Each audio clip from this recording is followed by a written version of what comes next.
Ya saben, para los que no me conocen, soy Agdiel Arias, médico, médico general de la Francisco de Miranda, como ustedes espero lo serán algún día, y traumatólogo del Hospital Dr. Rafael Calle Sierra de Punto Fijo. Igualmente, vivo aquí ahorita en la ciudad de Caracas y soy adjunto de traumatología del Hospital Miguel Pérez Carreño. Como a lo mejor algunos ya saben, pues de las clases anteriores, ustedes me pueden interrumpir en cualquier momento. En cualquier momento ustedes pueden interrumpirme y preguntar si no entendieron algo, porque para eso estoy, para aclarar sus dudas. Probablemente para la mayoría de ustedes esto es algo que es primera vez que van a ver y no hay ningún problema en que no entiendan algo. De hecho, hay varias cosas que voy a tocar al principio que las pude haber tocado la semana pasada, pero de verdad que se me pasó y cuando empecé a armar las láminas me di cuenta que habían detalles que ustedes no conocen en este momento. Para los que no lo han hecho todavía, recuerden mantener el micrófono en silencio mientras estamos en la clase, a menos que tengan una pregunta y me interrumpan para eso. Yo siempre les digo que me interrumpan porque si ustedes lo dejan para después, primero, a veces se les olvida cuál era la pregunta. Y segundo, hay cosas que ustedes necesitan entender para ir al siguiente paso. Entonces, si no lo tienen claro, entonces, si lo van a aclarar al final, entonces lo siguiente no lo van a poder entender. Entonces, bueno, empezamos aquí con lo que es la circulación, ¿verdad? En la circulación, esto es algo que vimos, me acuerdo, en biología de séptimo grado, ¿verdad? Que teníamos lo que llamábamos una circulación mayor y una circulación menor. Teníamos una circulación mayor en que la sangre bombea, ¿verdad? Sangre desde la parte izquierda de él, del ventrículo izquierdo, la bombea aquí. La bombea, ¿verdad? Llega a todo el cuerpo. Esta sangre es bombeada con oxígeno, llega a todo el cuerpo y en cada célula del cuerpo hay el intercambio entre sangre y dióxido de carbono. La sangre, la hemoglobina cede oxígeno y recoge el dióxido de carbono que soltaron las células, ese dióxido de carbono que dejaron en el ciclo de Krebs allá en Morfo 1, que para algo era, ¿verdad? Bueno, ese dióxido de carbono entonces regresa por aquí por las venas, por todas las venas, hasta que todas se van uniendo y se unen en dos grandes venas que son la vena cava superior y vena cava inferior. Ellas llegan en el corazón a la aurícula derecha, esto pasa al ventrículo derecho y de ahí es bombeada por lo que llamamos la circulación menor. Por la arteria pulmonar sale, llega a los pulmones y entonces ocurre lo contrario. Se oxigena, cede el dióxido de carbono que nosotros vamos a exhalar, ¿verdad? A través de nuestros pulmones, de nuestras vías respiratorias, y recoge el oxígeno que ahora va a llevar al cuerpo. Regresa por las venas pulmonares, regresa a la aurícula izquierda, ventrículo izquierdo y vuelta otra vez, la sangre es bombeada nuevamente. Como ustedes se darán cuenta en todos los libros de anatomía, es universal que todas las arterias, perdón, que todas las arterias sean de color rojo pintadas y todas las venas sean de color azul. A pesar de que esto no es lo que tú vas a ver en el cuerpo humano, sin embargo, aquí tenemos la diferencia que existe entre una sangre desoxigenada y una sangre oxigenada. Esto lo hice, me acuerdo, cuando estaba en las clínicas. Iba a tomar sangre arterial, pero no logré tomar sangre arterial, sino de una vena. Y fíjense cómo la sangre es mucho más oscura. En cambio, cuando por fin logré tomar la de la arteria, es un rojo más vivo. De hecho, en vivo pues se ve más vivo el rojo, se diferencia un poco más claramente de lo que lo vemos aquí en la foto. A ustedes seguro, como a mí, no les gusta la embriología, habrá uno que otro que les gustará la embriología, pero a veces es necesaria para nosotros entender varias cosas.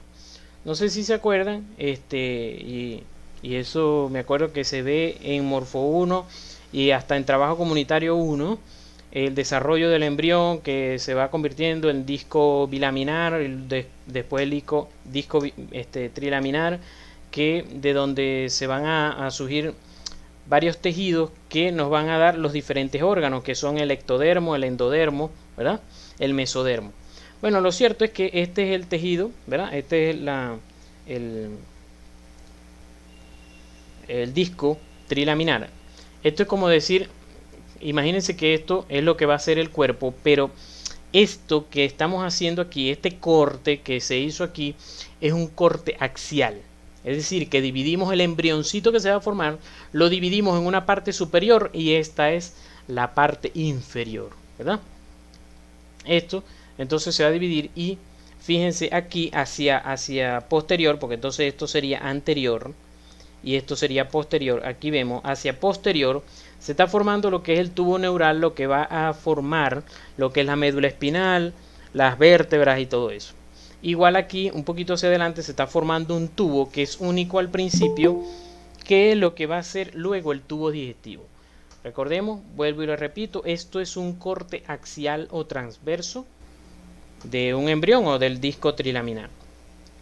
Lo que quiero darles a conocer, lo que pasa es que no conseguí un buen dibujo que me diera eso, pero está el disco trilaminar y esto que ustedes vieran aquí, esto salió de los extremos. Es decir, esto empezó a salir de por aquí, esto empezó a salir de por aquí, y llegó un momento en que los dos se unieron en la línea media. Los dos se unieron en la línea media y formaron lo que es este saquito que vemos aquí. Y este saquito es lo que posteriormente va a ser el tórax y el abdomen. Entonces, vuelvo y les repito.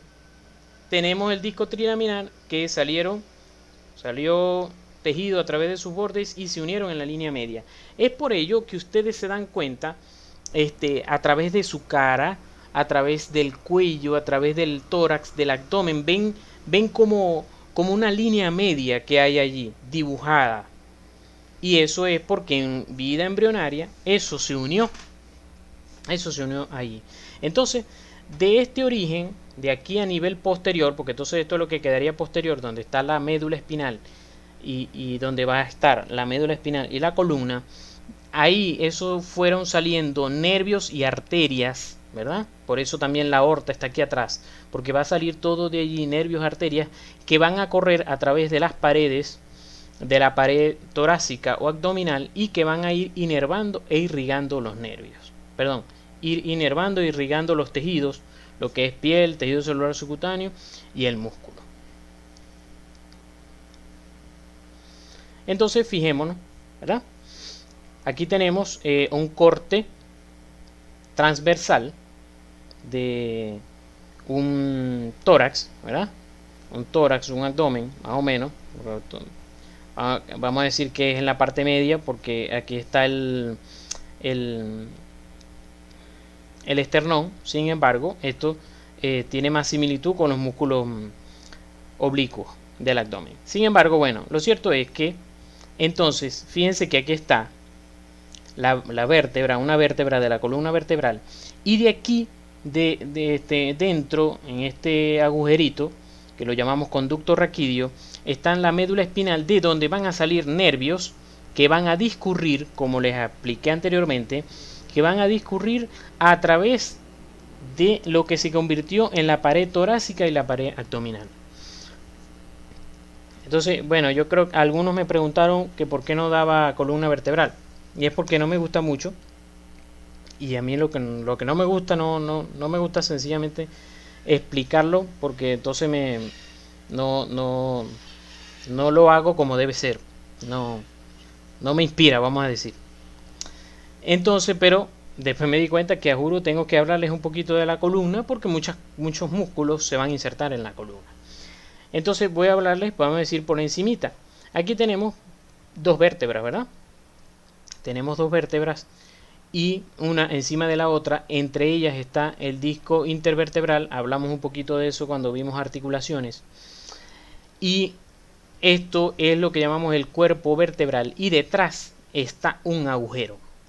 Detrás está un agujero.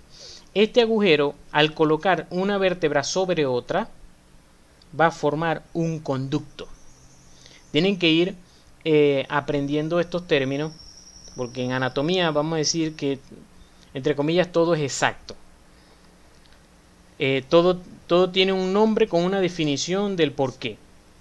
Cuando decimos un agujero, ¿verdad? Un agujero es sencillamente un anillo que tiene bordes, como decirle el agujero de esta vértebra. Pero cuando yo pongo esta vértebra una encima sobre la otra, coloco esta, coloco otra abajo, entonces se colocan varios agujeros o varios anillos uno detrás de otro. Al colocarse varios anillos uno detrás de otro, se va a formar lo que llamamos un conducto. Entonces, al haber un conducto, es algo tubular, es en varias partes de un anillo. Entonces, cuando en anatomía tenemos un conducto, no hablamos de bordes como en los agujeros, sino hablamos de paredes, de las paredes que forma ese tubo, ese conducto. Bueno, lo cierto es que aquí tenemos entonces el conducto raquídeo por donde va a ir la médula espinal. La médula espinal, como ustedes lo saben, contiene las neuronas y que de las neuronas van a salir nervios que van a, valga la redundancia, inervar a cada uno de los músculos. Fíjense que estos nervios, ¿verdad?, están saliendo en estos agujeros que se llaman agujeros de conjunción, que se forma entre la vértebra superior y la vértebra inferior. De ahí sale el nerviecito. Entonces va a salir depende del nombre, el nervio se va a llamar, depende del nombre de la vértebra, ¿verdad? Si tenemos T1, entonces por aquí va a salir T1. Si tenemos T2, de aquí va a salir T2. Y así sucesivamente. Que eso de la inervación lo vamos a ver un poquito más adelante cuando lleguemos a plexo braquial. Ahora, ¿qué contiene o sea, cómo se compone el sistema nervioso central? Porque si ustedes se ponen a buscar en su objetivo, ¿verdad? En el primer tema, cuando empieza a hablar de la introducción a la anatomía, también les mandan a buscar un poquito sobre el sistema nervioso, porque aunque ustedes no vayan a ver sistema nervioso hasta Morfo 3, el sistema nervioso ustedes tienen que conocerlo un poco porque los músculos los mueven los nervios. Los nervios envían el impulso nervioso al músculo para decirle que debe moverse. Entonces, como ustedes se van a tener que aprender todos los nervios, bueno, es importante que ustedes se aprendan, que ustedes sepan algo del sistema nervioso. El sistema nervioso, ¿verdad? Viene una neurona, viene del cerebro, ¿verdad? Cuando tú vas a mover un dedo, por ejemplo, viene una neurona del cerebro, baja por un poco de vías que vamos a aprender cuando veamos Morfo 3, y viene y llega aquí, a lo que esto se llama asta anterior de la médula espinal. Recuerden que el sistema nervioso tiene dos, se divide en dos funciones principales. Una es la motora, es la de mover los músculos. Y la otra función es la de recibir las sensaciones. Estas dos funciones son, vamos a decir, una contraria a la otra en el sentido de las vías. Porque la motora, para tú mover un músculo, es un impulso nervioso que viene del cerebro, ¿verdad?, y va al músculo. En cambio, la sensitiva es al revés. Viene de la piel, ¿verdad? Viene de la piel, llega a la médula espinal y luego sube al cerebro. Y entonces tú recibes la sensación de si te estás quemando o lo que estás tocando está frío o es liso o rugoso, etc. Entonces son esas dos grandes funciones. Entonces, cuando nosotros vamos a estudiar cada uno de los músculos y te dice quién está inervado, por quién está inervado, bueno, te está diciendo que viene una neurona del cerebro llega al asta anterior de la médula espinal y de aquí hace sinapsis con una segunda neurona que sale, ¿verdad? Sale por la raíz anterior de la médula espinal y luego llega al músculo. Allí hace en la unión neuromotora envía acetilcolina y entonces el músculo se contrae. Entonces, cuando se te está preguntando qué nervio inerva al músculo, se te está preguntando cómo se llama este nervio aquí. Vuelvo y lo repito, pero ¿para qué me está explicando sobre el cerebro? Bueno, porque si ustedes saben de dónde vienen las cosas, es más difícil de que se olvide. Igualmente, ustedes van a ver la piel y entonces van a ver la sensibilidad de la piel. Esta sensibilidad de la piel viene, ¿verdad? Viene y entra, ¿verdad? Por la raíz nerviosa, pasa por la raíz posterior y llega al asta posterior de la médula espinal y de allí sube por toda la médula espinal a el cerebro. Entonces, quiero que diferencien también algo aquí. Fíjense que la vía motora, la neurona motora, sale por la raíz anterior. En cambio, la vía sensitiva, que es la parte que sentimos, llega por la raíz posterior, llega a la médula espinal. Ahora, después que sale el nervio, que es este mismo que estamos aquí, que vemos aquí, ¿verdad? Este que vemos aquí, después que sale el nervio como tal, el nervio se divide en dos ramos, que es diferente a las raíces. Las raíces son esto que está aquí al principio, raíz posterior es netamente sensitiva y anterior es netamente motora. Cuando estas dos neuronas pues salen, ¿verdad? Se dividen en ramo anterior y ramo posterior. Estos dos ramos, ramo anterior y ramo posterior, las dos contienen sensitiva y motora. Fíjense que este ramo anterior contiene neurona sensitiva y motora. Igual esta que ustedes ven aquí contiene, este ramo posterior contiene sensitiva y motora. ¿Cuál es la diferencia? Bueno, en que este ramo anterior se va a encargar de los músculos y nervios, músculo y piel que esté por delante de la neurona. Es decir, todo lo que está por delante, todo lo que está por delante de la neurona, por delante de la médula espinal, está inervado por este ramo anterior. Por eso es que es más grueso, porque como la médula espinal está en la espalda, vamos a decir en la espalda, en el dorso, todo lo que tiene por delante es mucho mayor a lo que tiene ella por detrás. ¡Ay! ¿Qué tiene ella por detrás si ya está casi atrás en el cuerpo humano? Bueno, aquí detrás, en la columna, hay muchos músculos que nos mantienen de pie, que mantienen la columna en extensión. Los músculos posteriores del cuello, que son los músculos de la nuca, todos ellos están inervados por el ramo posterior. Entonces, quiero que les quede claro. Diferencia entonces entre una raíz anterior y una posterior. Raíz se denomina a la parte motora, a las neuronas motoras, por las raíces anteriores, discurren las neuronas motoras. En cambio, en la raíz posterior, las raíces sensitivas. Sin embargo, después que pasamos de esto, que se llama ganglio de la raíz posterior, después que pasamos de allí, entonces esto se va a dividir en un ramo anterior y uno posterior. El ramo anterior se va a encargar de la parte motora y sensitiva de todo lo que esté por delante de la médula espinal.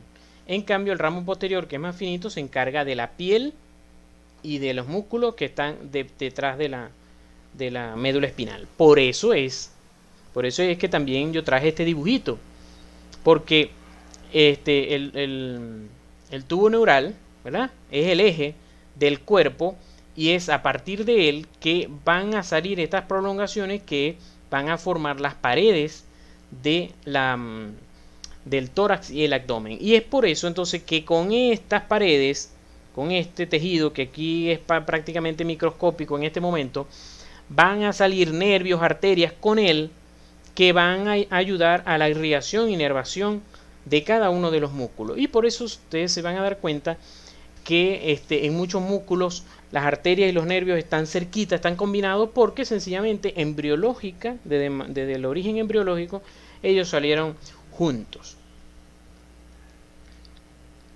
Entonces aquí vemos, ¿verdad? Lo que les había dicho, el cuerpo de la vértebra, la parte posterior de la vértebra, y vemos que de la médula espinal entonces está saliendo la raíz anterior, raíz posterior, que después se van a convertir en ramo anterior y ramo posterior. Esto que vemos aquí es la aorta, que es la primera arteria, es la arteria principal que sale del corazón, de donde van a salir todas las ramas que un día nos vamos a aprender. Otra cosa que les iba a comentar era sobre la vértebra, ¿verdad? Un poquito más sobre sus partes. Ella tiene, ¿verdad? Tenemos aquí esto lo que llamamos cuerpo vertebral, y por detrás ya aprendimos que esto se llama el agujero raquídeo, que al poner uno sobre otro forman el conducto raquídeo. Bueno, este huequito, ¿verdad? Donde está la médula espinal, entonces el agujero raquídeo, y de este huequito salen dos prolongaciones hacia los lados, que son estas que están aquí, esto que ustedes ven aquí,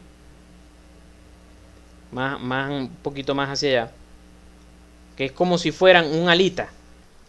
¿La ven? Una alita. Eso se llama apófisis transversas. Transversa porque atraviesa a la vértebra. Transversa. En cambio, hacia atrás, como decir la cola de un avión, hacia atrás sale esto que se llama apófisis espinosa. Espinosa porque parece una espina, es una sola. Esta que ustedes ven aquí, apófisis espinosa, y hacia los lados, apófisis transversa. Es importante porque algunos músculos los vamos a ver que se insertan allí. Apófisis espinosa, y más hacia acá, apófisis transversa. Ok, ya habiendo sabido eso, es que ahora entonces vamos a comenzar como tal con la región del hombro. Entonces, para hablar de la región del hombro, ¿verdad? Tenemos que conocer, obviamente, primero los huesos que la conforman, que conforman el hombro. Entonces, lo que conocemos hasta ahora, ¿verdad?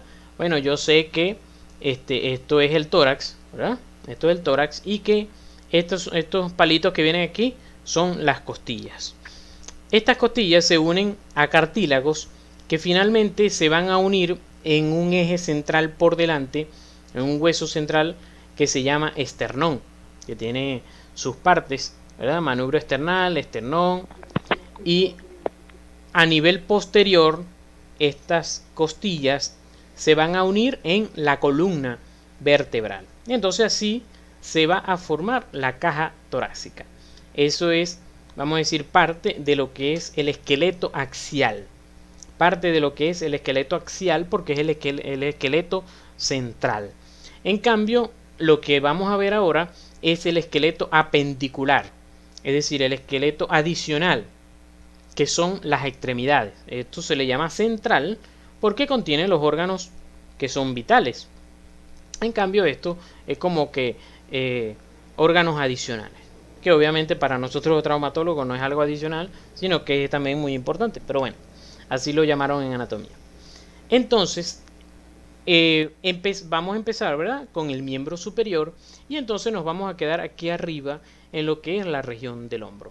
¿Cómo está conformada la región del hombro? Entonces vamos primero con los huesos. Que es entonces la clavícula, ¿verdad?, que está pegada aquí, articulada a nivel central con el manubrio esternal, y hacia lateral con este hueso grande que es como un plato, y entonces se llama escápula o omóplato. Entonces la clavícula se une en un piquito que está aquí arriba de la escápula, que se llama acromio, ¿verdad? Y debajo la escápula se articula con la cabeza del húmero. Entonces, la unión de la clavícula con la escápula se le llama cintura escapular. Así como la pelvis es llamada la cintura pelviana porque sostiene al miembro inferior, hacia el miembro superior lo sostiene una cintura superior llamada cintura escapular formada por la clavícula con la escápula. Entonces aquí tenemos la clavícula. Entonces aquí les quiero recordar que yo busco explicarles lo que sé que es complicado de aprender, ¿verdad? De tal manera que ustedes se lo puedan aprender mucho más fácil. Hay cosas que a lo mejor yo no mencione, pero sencillamente están en el libro, fácil de aprender, y no por ahí no me destaco, no destaco ese tipo de cosas porque ustedes fácilmente en el libro lo pueden hallar. Algunos me preguntaron que si yo daba una guía. Normalmente no la doy porque yo uso, si se han dado cuenta hasta ahora, son puros dibujos. Todos estos dibujos están en los libros y yo no uso como tal esquema, porque los esquemas, vamos a decir, es lo que está en los libros. El nombre de los huesos, el nombre de los músculos. Por supuesto que, por ejemplo, con los músculos siempre voy a tener un cuadrito donde va a estar la inserción proximal, la inserción distal, pero eso es cosas que lo pueden hallar en los libros. Mi idea es que ustedes puedan entender lo que van a leer en el libro, Entonces, cuando omito a algunos detalles que a lo mejor ustedes no se dan cuenta en este momento porque seguramente no han leído para la clase de hoy, pero se van a dar cuenta cuando vayan a leer el libro, pero el doctor Arias no mencionó tal detalle. Bueno, es porque sencillamente o no es de importancia, probablemente nunca se lo vayan a preguntar en la carrera, o sencillamente es algo fácil de comprender y preferí invertir el tiempo en otras cosas que a ustedes les vaya a costar un poquito más.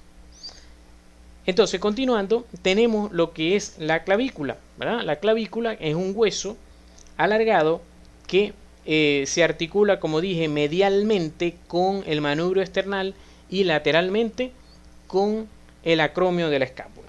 Aquí tenemos un videito.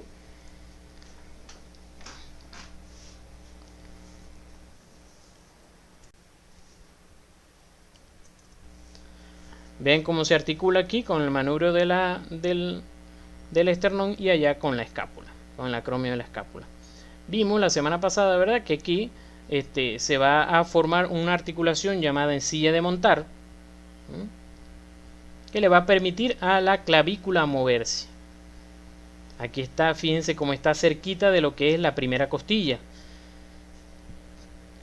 Su extremo lateral, donde se va a articular con el acromio, formando lo que llamamos la articulación acromio-clavicular. Una de las articulaciones también que vimos la semana pasada, que es tipo plana.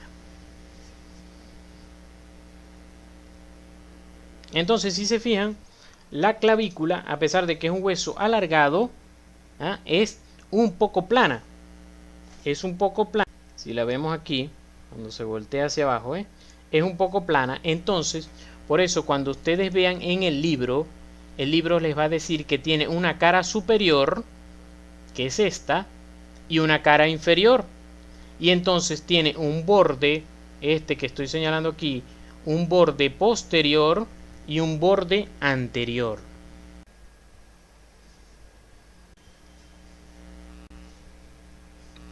Borde posterior de la clavícula, fíjense, cara superior, borde posterior, cara inferior.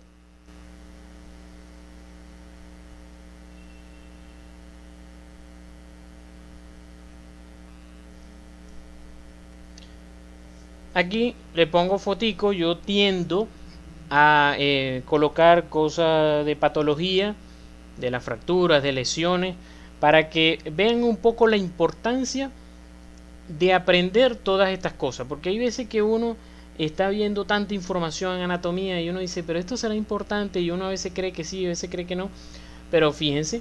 Entonces, por ejemplo, yo voy a tratar una fractura de clavícula, ¿verdad?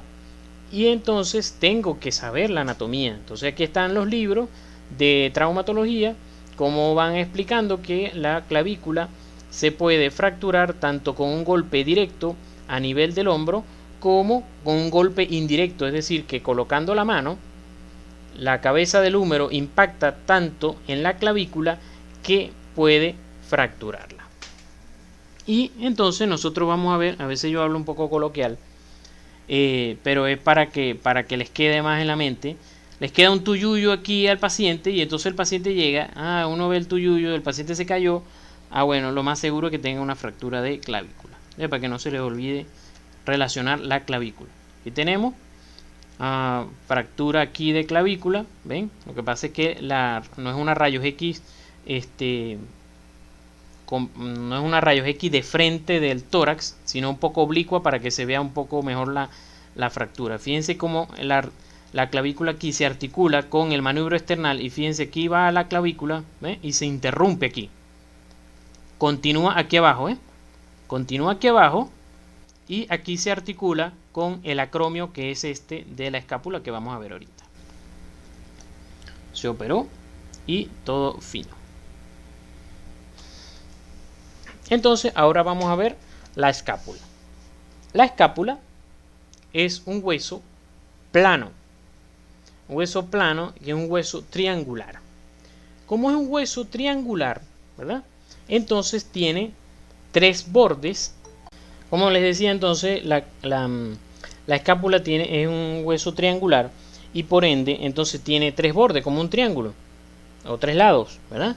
Un borde superior, que es este que estamos señalando aquí, un borde lateral porque apunta hacia el húmero y el húmero, recuerden que está más lateral todavía. Recuerden que la diferencia entre lateral y medial es que lateral está alejado del medio del cuerpo y medial está acercado, cerca del medio del cuerpo. Entonces este borde es el lateral y este borde es el medial. Profe, pero este es fácil para saber que este es el superior, pero ¿cómo usted sabe cuál es el lateral y cuál es el medial? Bueno, como les acabo de decir, lateral es este porque esto es lo que se va a articular con el húmero, que está mucho más lateral todavía que la misma escápula. Aquí la tenemos viendo en una vista lateral y esta es una vista posterior. Quiere decir que entonces, como es un hueso plano, entonces también tiene, así como la clavícula tiene una cara superior y una cara inferior, esto tiene una cara posterior, que es esta, y una cara anterior. En la cara posterior tenemos lo que es la espina. Se llama la espina de la escápula, que termina en una punta que se llama acromio de la escápula, que esto es lo que se va a articular con la clavícula.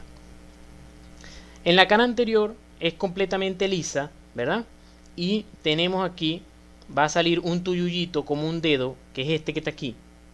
Esto que ustedes ven aquí es esto, que se llama apófisis coracoides. Apófisis coracoides. Esto que sale hacia adelante y hacia atrás está saliendo esto que ya les dije, que se llama espina de la escápula. Es esto que está aquí, que termina en una punta que es el acromio. Y aquí es donde se va a articular la cabeza del húmero.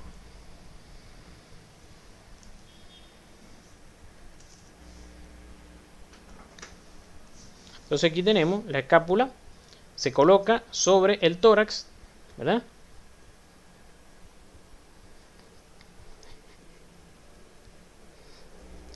Un poquito inclinada para adaptarse al tórax. Hacia lateral tenemos esta prominencia que no se las nombre, que en verdad se llama glenoides. La glenoides, que tiene su cavidad articular para recibir a la cabeza del húmero. Hacia atrás, como dijimos, la espina de la escápula, que termina en el acromio, que es lo que se va a articular con la clavícula. Aquí está la clavícula.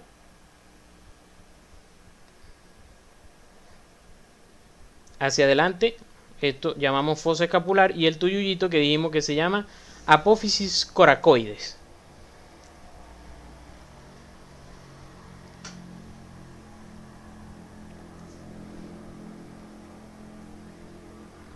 Allí ella se adosa al tórax y fíjense que está orientada un poquito hacia anterior.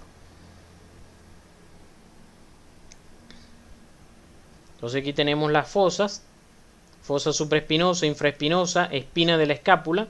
Se llaman así porque están encima y debajo de la espina. Borde lateral, ángulo inferior, ángulo lateral, ángulo medial, el apófisis coracoide y el acromio. Y el borde medial porque apunta a la columna. La glenoides, el acromio, la apófisis coracoides.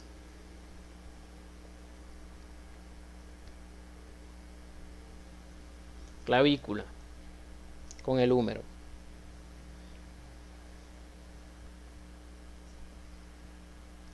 Acromio otra vez, apófisis coracoides, el cuello de la glenoides, escotadura supraescapular, fosa subescapular, clavícula y húmero otra vez. Fosa supraespinosa y debajo de la espina la fosa infraespinosa. Esos detallitos sí no se los di.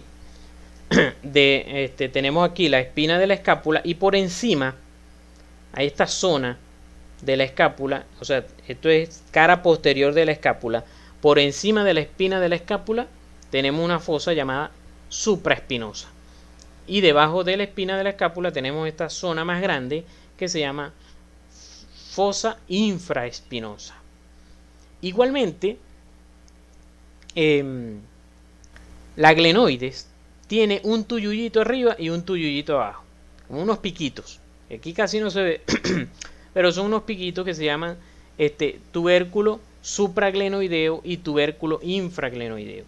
Es decir, que si ustedes se empiezan a dar cuenta, la anatomía lo que pasa es que es larga, pero no es complicada, porque muchos de los nombres, la mayoría de los nombres tú los puedes relacionar con algo. Entonces fíjense que esto se llama espina, esta fosa, te tienes que acordar que se llama fosa supraespinosa porque está por encima de la espina de la escápula. Fosa infraespinosa porque está debajo de la espina de la escápula. Igual la glenoides, por encima tenemos un tubérculo que se llama tubérculo supraglenoideo. Y por debajo un tubérculo infraglenoideo, que es donde se van a insertar unos músculos. Quiero que lo tomen en cuenta. Igualmente, ven aquí se ve mucho mejor. En el borde superior de la escápula, al ladito aquí de la apófisis coracoide, está esto que llamamos escotadura. Escotadura. La escotadura es... esta escotadura es llamada supraescapular, ¿verdad? Porque pasa por allí el nervio supraescapular. Esto, ¿se acuerdan que habíamos dicho que un agujero, ¿verdad? Un agujero, como es, vamos a decir, es algo en una sola dimensión, entonces tiene bordes. En cambio, algo que tiene profundidad, varios agujeros uno detrás del otro, forman un conducto y tiene paredes. Bueno, imagínense un agujero, ¿verdad? Pero un agujero partido por la mitad, es una escotadura, es esto. Solamente tiene un borde inferior, pero no hay borde superior porque es un agujero partido por la mitad. Igualmente existen, así como existe un tubo que sería en sus tres dimensiones porque tiene profundidad, un tubo, varios agujeros uno detrás del otro son un tubo que en anatomía llamamos conducto. Así, varias escotaduras una detrás de la otra la llamamos canal. Lo llamamos canal como un canal de un río. Ustedes, un río tiene un canal en que tiene un borde de un lado y un borde del otro, y un fondo, que es por donde va a pasar el agua. Así existen en anatomía muchos canales, que vamos a ver. Entonces es como decir varias escotaduras una detrás de la otra. Aquí tenemos, por ejemplo, una tomografía de una fractura de escápula. Fíjense cómo se fracturó aquí a nivel, una fractura que comienza aquí desde el borde superior de la escápula. Fíjense que llega aquí hasta el borde medial y hasta el borde lateral. Fíjense todo esto como se fracturó, una tomografía, lo que llamamos en reconstrucción 3D. Aquí hay varios compañeros míos de la carrera y yo más nunca me imaginaría que iba a ver este tipo de cosas. Yo lo que uno en ese tiempo veía era pura, tampoco que somos tan viejos, ¿no? Pero como ha avanzado la tecnología, que uno lo que veía era puro rayos X, de broma habían tomografías, pero ya las tomografías hacen reconstrucción en 3D de los huesos. Fíjense, aquí tenemos estas fracturas aquí de la escápula. Fíjense aquí como en el cuello de la glenoides, el cuello de la glenoides. Y fíjense esto que a pesar de que ustedes no lo entiendan, pero ¿qué es? Ustedes se ponen a imaginarse que hacemos un corte transversal a través de esto, entonces ¿qué vamos a ver? Un corte transversal a través de la escápula. Fíjense que esto sería la glenoides, porque estoy haciendo un corte aquí. Entonces me voy a encontrar la glenoides y después hacia allá, ¿ven? La glenoides y me voy a encontrar hacia allá la fractura, ¿lo ven? Igual, si me voy más hacia lateral, que sería, ¿qué me voy a encontrar hacia lateral? La cabeza del húmero. Aquí está la cabeza del húmero. Igual, este es un corte axial, cabeza del húmero, glenoides y la fractura de la escápula. Esto, ¿qué es? Traten de adivinar, como les decía también en la primera clase. Traten de adivinar entonces, bueno, si esta es la escápula, si esta es la cabeza del húmero, ¿qué será un poquito hacia adelante y hacia medial? El tórax. Esto, tórax, obviamente con los pulmones adentro, que eso hasta ahora lo que sabemos porque nos hemos estudiado anatomía de los pulmones. Pero sabemos que la escápula está por detrás del tórax. Aquí está otra reconstrucción 3D de estas escápulas. El otro hueso que debemos estudiar es el húmero. Hoy no vamos a estudiar el húmero completo porque a mí me gusta irlo estudiando por pedazos, porque si yo les explico todo el húmero completo y finalmente no les hablo del húmero a nivel del codo, se les va a olvidar.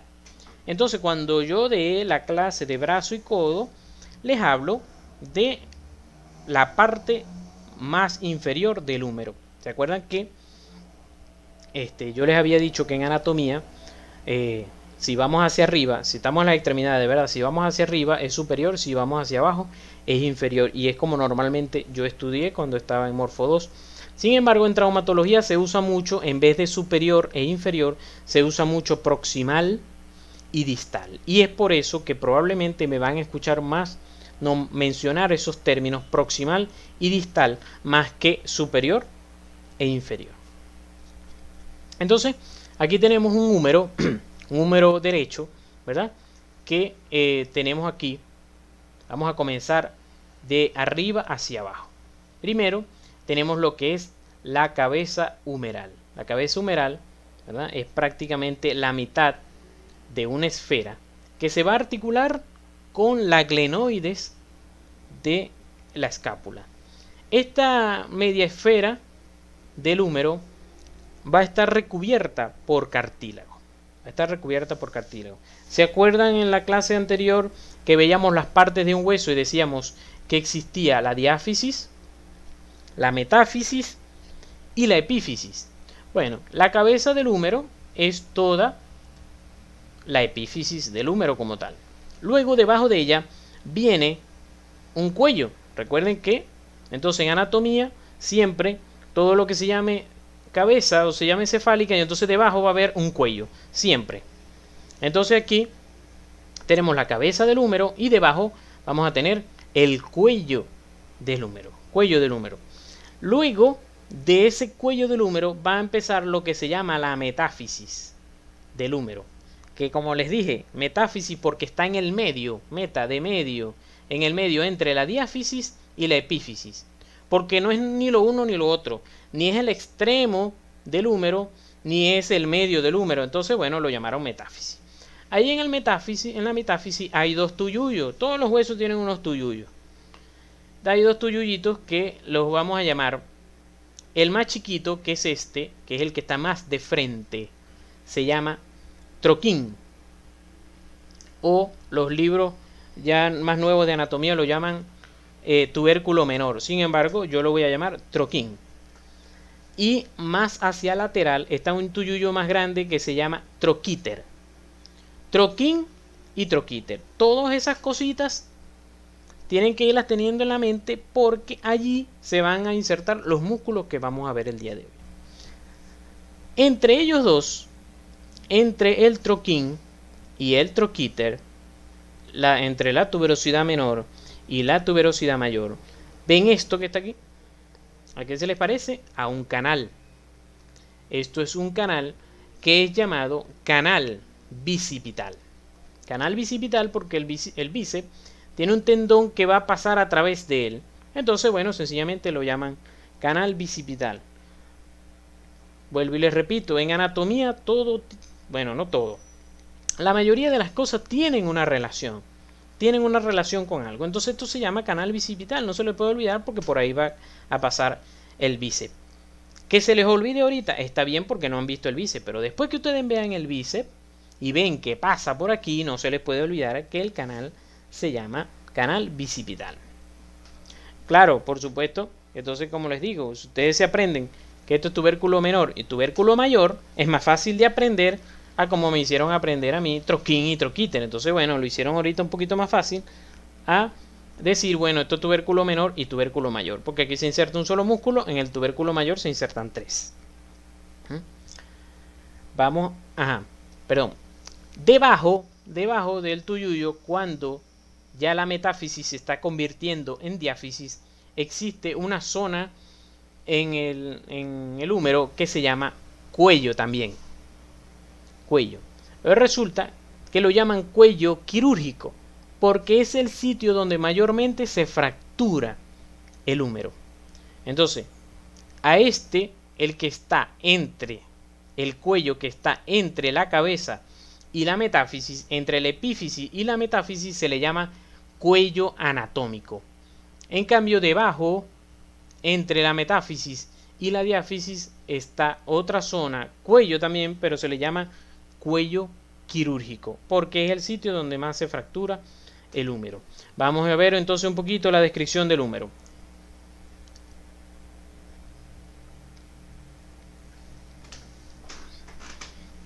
Entonces aquí está una esfera por la mitad recubierta de cartílago. Entonces aquí está, vamos a construir lo que es la metáfisis, se lo vamos a colocar, y entre ellos dos está el cuello anatómico.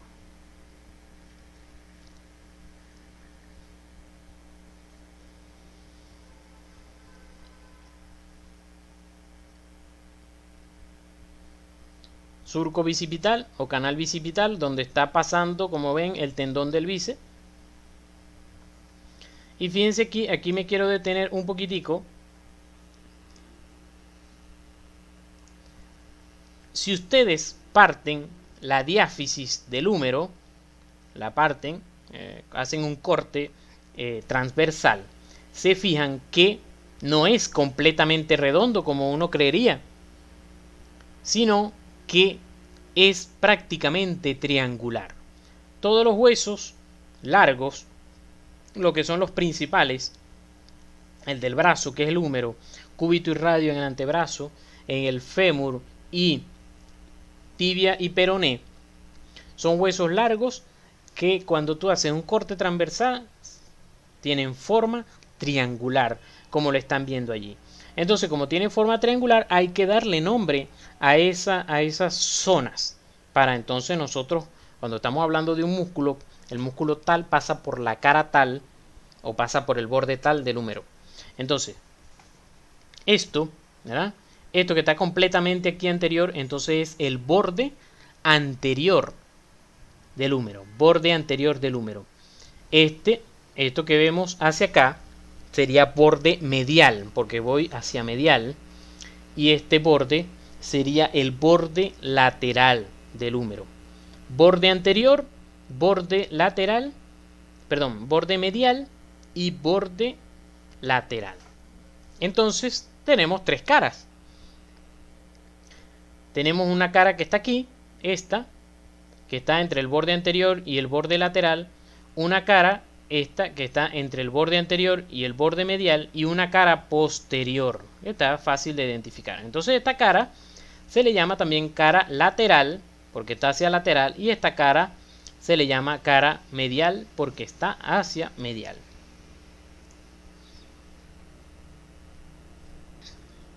Aquí se une en el cuello quirúrgico con la metáfisis. Entonces ahí tenemos cabeza del húmero, cuello anatómico, troquíter, ¿verdad? Surco intertrabecular o surco bicipital, troquín, y aquí está la continuación de lo que es el troquíter, los tres sitios donde se insertan los músculos que vamos a ver. Igual cabeza del húmero con su cuello anatómico a nivel posterior, troquíter que va hasta atrás, y el surco intertrabecular o surco bicipital. Borde lateral, borde medial,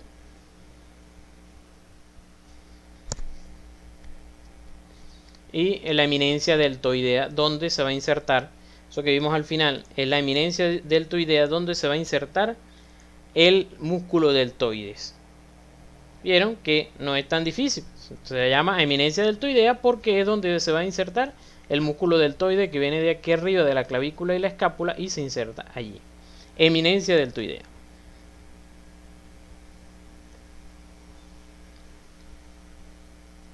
Entonces eso en cuanto a los huesos. Aquí tenemos una fractura de húmero que también la vimos la semana pasada, ¿verdad? La fractura de húmero, y que se le colocó su plaquita con tornillos. Fíjense, entonces obviamente si yo voy a operar esto, tengo que conocerme bien la anatomía del húmero con sus musculitos, porque para colocar la placa no la puedo colocar sin abrir piel, tejido celular subcutáneo, músculo, los nervios que van corriendo por allí. Entonces debo tener esos conocimientos de anatomía. Entonces lo doy para que ustedes vayan viendo la utilidad de conocer la anatomía que vamos viendo. Aquí tenemos, fíjense, una fractura de húmero, pero en el troquíter.